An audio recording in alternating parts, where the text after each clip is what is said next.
Party పెద్ద అంటే Pawan Kalyan almost ఆయన పార్టీనే ఆయనది. ఆయన స్థాపించిన పార్టీ. దాంట్లో అసలకి ఏంటి ఆయనకు టికెట్ కన్ఫర్మ్ లేకుండా ఇంకో మిగతా ఐదుగురికి మాత్రమే కన్ఫర్మ్ చేశారు. అంటే ఇప్పుడు చంద్రబాబు యొక్క టాక్టిక్స్ ఇది. చంద్రబాబు చేతిలో బలైపోయాడు పవన్ కళ్యాణ్. చంద్రబాబు బీజేపీ చూపించి బీజేపీ పొత్తు ఉండదు. ఎందుకంటే ఇక్కడ లోకల్ స్టేట్ యూనిట్ ఏమన్నా బీజేపీ ఊగచ్చేమో కానీ ఎట్లాగొట్లాగా ఏదో కాంబినేషన్లో మనం ఒక సీట్ వస్తే మనం గెలిస్తే మనకు కేంద్ర మంత్రులు మన ఆంధ్ర కోటాలో మంత్రి అవుతామని ఈ లోకల్ లీడర్షిప్ పిచ్చి పిచ్చి తప్పితే సెంట్రల్ లీడర్షిప్ ఆఫ్ బీజేపీ నా ఉద్దేశంలో చంద్రబాబు నమ్మరు. చంద్రబాబు తోటి అలయన్స్కి ఖచ్చితంగా ఒప్పుకోరు. అందుకని తాజా జరుగుతుంది. వీళ్ళు ఎగబడుతున్నారు కానీ వాళ్ళు దూరం పెడుతున్నారు. కానీ అది జరగదు. దాన్ని చూపించి బీజేపీకి ఇవ్వాల్సి వస్తుంది అని చెప్పి ఇతనికి 24 తోటి పరిమితం చేశాడు.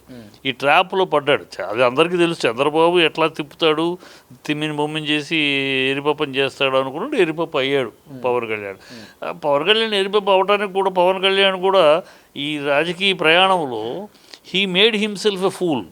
తాను ఒక సరైన రాజకీయ నాయకుడు కాదు, తను ఒక నిర్దుష్టంగా ఒక నియంత్రణతో మాట్లాడేవాడు కాదు, ఒక నిబద్ధతతో ఉన్నవాడు కాదు, ఒక కంట్రోల్ లేదు, ఎప్పుడు ఏం మాట్లాడతాడో తెలియదు. తను ఒకప్పుడు సీఎం అంటాడు, ఇంకొకసారి నేను సీఎం అయ్యే సీన్ లేదంటాడు, ఒకసారి నేనే నిర్ణయిస్తాను సీఎం అని అంటాడు, ఒక్కొక్కసారి ఏమో లోకేష్ అయ్యన్ని గడిదుకుంటూ మా నాన్నే ఆల్రెడీ సీఎం, ఇది పవన్కి తెలుసు. సో అతను ఒక లోకల్గా ఒక మనిషి ఒక నియంత్రణ లేని ఒక నాయకుడు లాగా ఎప్పుడేం మాట్లాడుతాడో తెలియని ఒక ఆవేశం తప్పితే ఒక రాజకీయ వ్యూహము రాజకీయ ప్రణాళికతో మాట్లాడే నాయకుడుగా కాదు అనేది దిగజారిపోయింది. అతని ఈ 10 ఏళ్లలో ప్రయాణంలో పెరగాల్సింది పోయి పవన్ కళ్యాణ్ అనేవాడు ఒక దిగిపోయిన కిందకి పవన్ కళ్యాణ్ వాతానికి సీట్లా గడిదిగుడ్డ అనే స్థాయికి పబ్లిక్ మాట్లాడుకునే స్థాయికి దిగిపోయాడు నాయకత్వం. ఎందుకంటే తన దగ్గర ఏం మాట్లాడతాడు, బట్టలు ఉడదీస్తాను, ప్యాంట్లు ఉడదీస్తాను, మోకాళ్ళ మీద కూర్చోబెడతాను, అందుకు నాకు ఓట్లు ఏంటంటే ప్రజలు వేయరు కదా. నువ్వేం చేయగలవు, ఏం చేస్తావు చేయాలి. నువ్వేం చేయగలవు అంటే చేయటానికి ఏమి చంద్రబాబు ఎంతసేపు జగన్ దిగాలి, అది కాదు. జగన్ దిగాలి, జగన్ను ఓడించాలి, కనుక నన్ను గెలిపించండి అంటే ప్రజలు అలా చేయరు.